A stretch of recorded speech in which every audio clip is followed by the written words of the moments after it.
এই প্রচণ্ড গরমে কিন্তু হালকা পাতলা রান্না খেতে ভীষণ ভালো লাগে।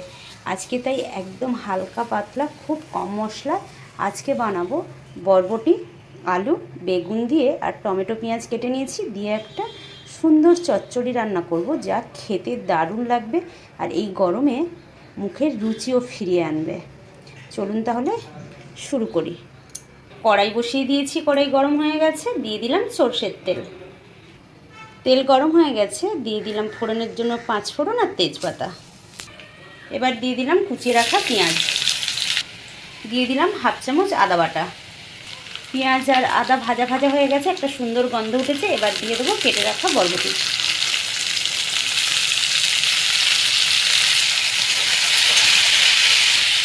দিয়ে দিলাম স্বাদ মতো নুন, পরিমাণ মতো হলুদের গুঁড়ো।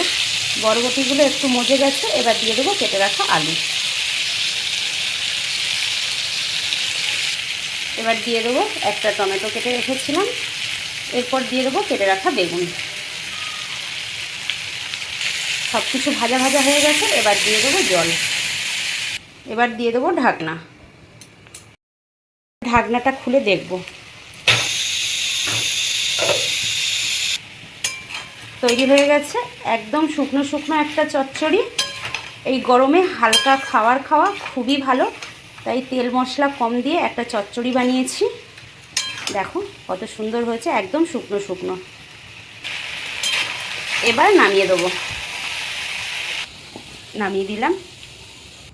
দেখো কত সুন্দর হয়েছে, একদম হালকা পাতলা তেল মশলা, গন্ধ এত সুন্দর বেরিয়েছে কি বলবো। তোমরাও একবার এভাবে ট্রাই করো।